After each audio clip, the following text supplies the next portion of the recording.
नमस्कार, स्वागत है आपका एबीपी गंगा में। मैं हूं अवधेश। आप देख रहे हैं यूपी उत्तराखंड का नंबर 1 क्राइम शो अक्षम में, जहां होती हर वारदात की पूरी पड़ताल, हर गुनहगार का पूरा हिसाब किताब, जुर्म की दुनिया की पूरी तहकीकात, क्योंकि हर अपराध होता है अक्षम।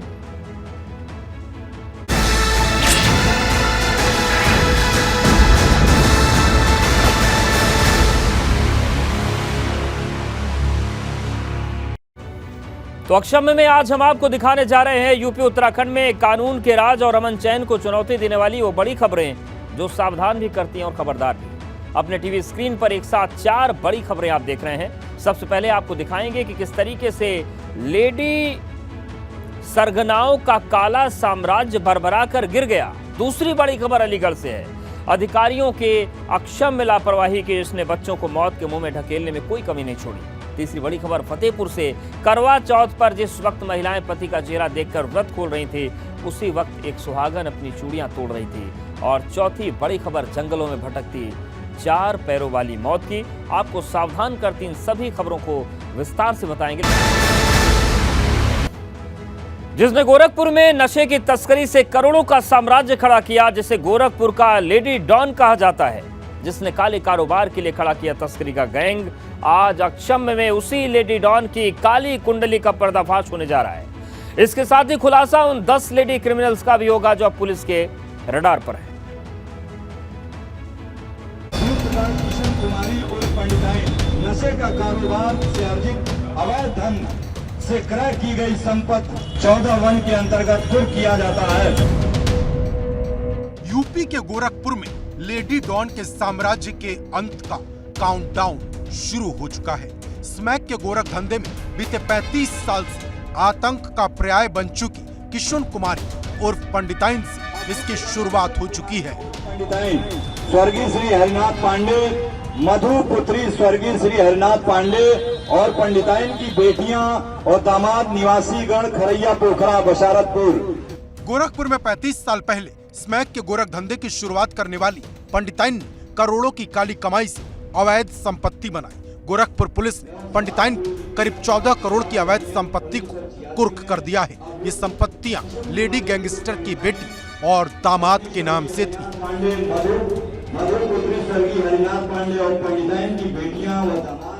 किशन कुमारी का 3 मंजिला मकान, मेडिकल कॉलेज रोड पर नीलकंठ स्वीट्स के नाम से 3 मंजिला दुकान, हरिसेवकपुर में उसके परिवार के सदस्यों के नाम खरीदी जमीन, सब कुछ जब्त की जा चुकी है। जिलाधिकारी महोदय के आदेश के अनुसार 3 जगह पे, पहली जगह है जो मीर कॉलोनी में स्थित उसका आवास, 3 मंजिला आवास, और दूसरा मेडिकल कॉलेज पे, मेडिकल कॉलेज के पास में मेडिकल रोड पर स्थित नीलकंठ स्वीट्स के नाम से जो दुकान चल रही है 3 मंजिला वो दुकान, एवं हरिसेवकपुर में उनके परिवार के जहां सदस्यों को उसने जो जमीन दिलाई है, उन 3 जगहों की 3 प्रॉपर्टी को आज कुर्क किया गया है। गोरखपुर में कुल 10 लेडी क्रिमिनल्स हैं, जिसमें से कई गैंगस्टर हैं। गीता, रिंकू, अहमदुनिशा, कलमी, उर्मिला जैसे 10 ऐसे नाम हैं जो अब गोरखपुर पुलिस की रडार पर हैं। इनमें से लेडी गैंगस्टर किशन कुमारी उर्फ पंडिताइन ने ही गोरखपुर में स्मैक के स्मगलिंग की शुरुआत की थी। पंडिताइन पर अब तक 10 मुकदमे दर्ज हो चुके हैं। 2015 में 26 लाख के स्मैक के साथ जब पंडिताइन पकड़ी गई थी, तो ये बात भी सामने आई थी कि एक दीवान की शह पर उसका पूरा धंधा चलता है। पुलिस से साठ गांठ कर उसने हिस्ट्री शीट भी बंद करा ली थी, लेकिन फिर 31 अगस्त 2022 को उसकी हिस्ट्री शीट दोबारा खोल दी गई। पंडिताइन पर इस शहर में 2002 के बाद से आज तक करीबन 15 मुकदमे दर्ज हुए हैं। उसमें से 2 गैंगस्टर शाहपुर एवं राजघाट में हैं। आज की जो कार्रवाई है वो थाना शाहपुर द्वारा अपने यहाँ 2017 में रजिस्टर किए गए गैंगस्टर एक्ट के मुकदमे उसके तहत की जा रही है। इसके तीनों मकानों की टोटल जो कीमत है वो गवर्नमेंट एस्टिमेट्स के हिसाब से 8,94,71,950 है। और इसकी मार्केट वैल्यू जो है वो 13,52,50,400 है। इसके साथ ही बाकी लेडी गैंगस्टर पुलिस की रडार पर हैं। इनकी निगरानी की जा रही।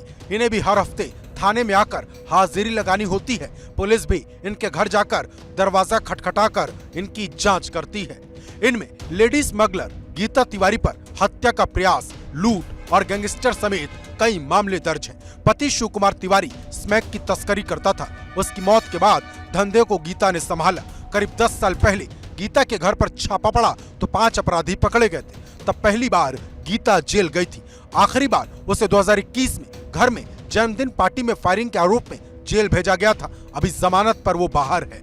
लेडी स्मगलर रिंकी गोस्वामी, उसके खिलाफ हत्या की कोशिश, साजिश रचने, पशु क्रूरता अधिनियम के तहत 6 केस दर्ज है। आरोप है कि रिंकी गोस्वामी पशु तस्करों के साथ गिरोह चलाती है। कार्रवाई करने पर रिंकी ने गगहा के कांस्टेबल को निलंबित कराने की धमकी भी दी थी। 2017 में रिंकी ने कौड़ी राम में तैनात एक दारोगा पर जानलेवा हमला किया था।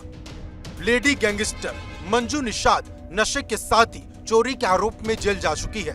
उस पर 10 मुकदमे दर्ज है। उसके खिलाफ एनडीपीएस एक्ट गैंगस्टर चोरी के मुकदमे हैं। इसमें 7 मुकदमे एनडीपीएस एक्ट के तहत है। अपराध में संलिप्त होने के बावजूद इसकी हिस्ट्री शीट नहीं खोली जा रही थी।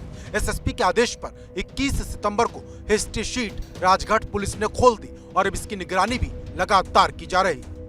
गोरखपुर और देवरिया में लेडी क्रिमिनल अहमदुन्निसा पत्नी इकबाल हुसैन, आरती देवी पत्नी देवा, कलमी पत्नी इंद्रजीत उर्फ अमरजीत, रिंकू पत्नी सुनील, रिंकू पत्नी दिनेश, उर्मिला देवी पत्नी सीताराम भी पुलिस के रडार पर हैं। यूपी में बदमाशों के खिलाफ पुलिस की कार्रवाई जारी है। अपराध में शामिल हर शख्स पर पुलिस की निगाह है। कई और महिला बदमाशों के नाम सामने आए हैं जिनके अपराध का ब्यौरा पुलिस जुटा रही। गोरखपुर की स्मैक कारोबारी किशुन कुमारी उर्फ पंडिताइन, जो पिछले 35 सालों से इस गोरख धंधे में लिप्त है, उसकी 13 करोड़ 52 लाख की संपत्ति पुलिस ने जिलाधिकारी के आदेश पर कुर्क की है।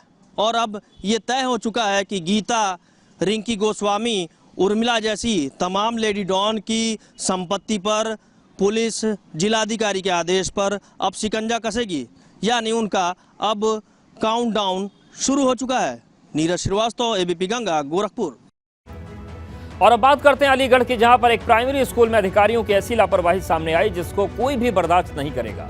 स्कूल की छत गिरने से 5 बच्चे घायल हुए। जर्जर छत को लेकर लगातार अधिकारियों से शिकायत की गई, अपील की गई थी, लेकिन कोई कार्रवाई नहीं हुई। आखिरकार छत गिर गई और अब जांच की बात कही जा रही है।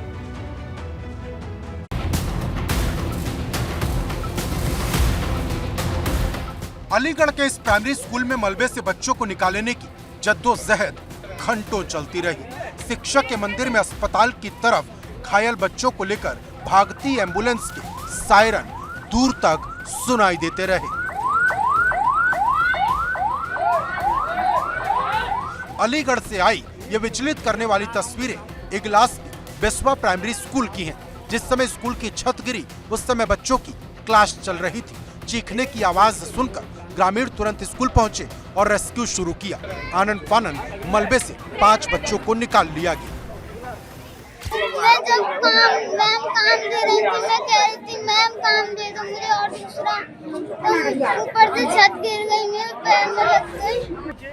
स्थानीय लोगों का कहना है कि प्राइमरी स्कूल की छत को लेकर कई बार अधिकारियों को जानकारी दी गई, लेकिन कार्रवाई के नाम पर कुछ नहीं हुआ। आज दुआओं की वजह से बच्चों की जान बच गई। अब लोग इस स्कूल में बच्चों को भेजने से पहले कई बार सोचेंगे। प्रशासन ने आनन फानन में सभी घायल बच्चों को अस्पताल में इलाज के लिए भेजा और मामले की जांच के आदेश दे दिए। इसमें कन्या पाठशाला बेसवा की एक सूचना आई है कि उसमें जो है एक छत जो है गिरी है स्कूल की, फिलहाल यही आया है संज्ञान में, और इसमें जो है 5 बच्चे जो है घायल होने की सूचना है। सभी को जो है CHC इगलास में रेफर कर दिया गया है। सभी खतरे से बाहर हैं। एक लड़की के पैर में फ्रैक्चर हुआ है, उसे अलीगढ़ के लिए रेफर कर दिया गया। अलीगढ़ में एक स्कूल बच्चों की कब्रगाह बनते बनते बच गया। लापरवाह अधिकारियों ने पूरा इंतजाम कर दिया था, लेकिन माँ बाप का आशीर्वाद बच्चों के काम आया। Bureau report, ABP Ganga. देश भर में जब महिलाएं पति का चेहरा देखकर करवा चौथ का व्रत खोल रही थी, ठीक उसी वक्त फतेहपुर में एक महिला पति की तलाश में धूप अंधेरे में इधर उधर भटक रही थी। परिवार और गांव के कई लोग लापता शख्स को तलाश रहे थे। काफी देर खोजबीन के बाद जब उसका पता चला तो उसकी मौत हो गई थी, उसकी हत्या हो गई थी।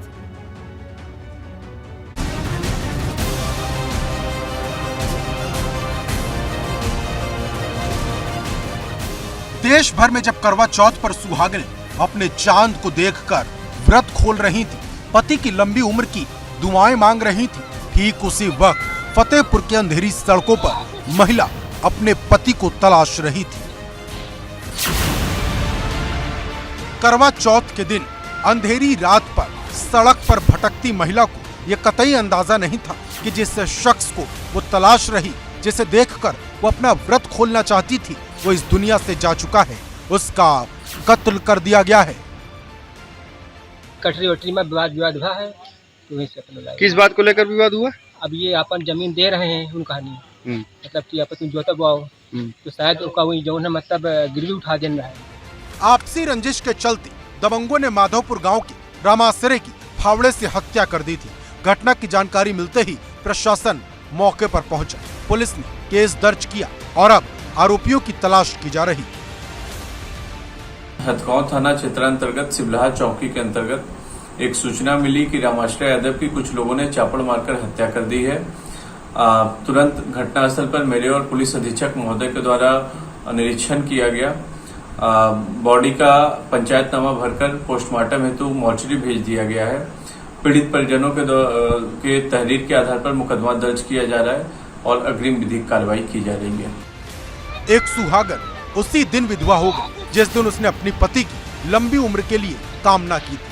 वो दिन भर अपने पति का इंतजार करती रही, लेकिन उसकी मौत की खबर से उसे बड़ा सदमा लगा। Bureau report, ABP Ganga. जिस टाइगर रिजर्व को वन्य जीवों का सबसे सुरक्षित पनाहगाह माना जाता है, उसमें छोड़ी गई बाघिन अब यूपी और उत्तराखंड के लोगों के लिए खतरा बन गई है। राजाजी नेशनल पार्क में छोड़ी गई बाघिन की कोई जानकारी नहीं मिल रही है। जैसे जैसे दिन बीत रहे हैं, वैसे वैसे लोगों के चेहरे पर दहशत बढ़ती जा रही है।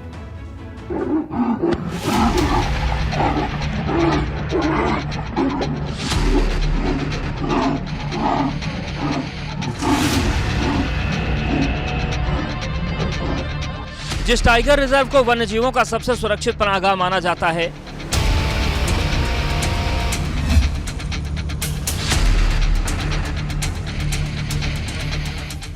जिस बाघिन को बाघों का कुनबा बढ़ाने के लिए टाइगर रिजर्व में लाया गया था,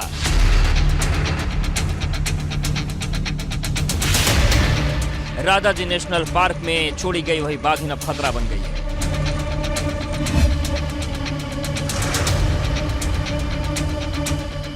खतरा बनी इस बाघिन की तलाश में वन विभाग जुटा हुआ है। जिस किसी को भी खबर मिल रही है, वो खुद के और मवेशियों के बचाव के इंतजाम कर रहा है।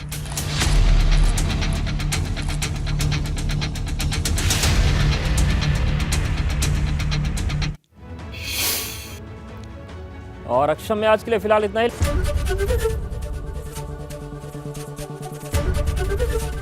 एबीपी गंगा, खबर आपकी, जुबान आपकी।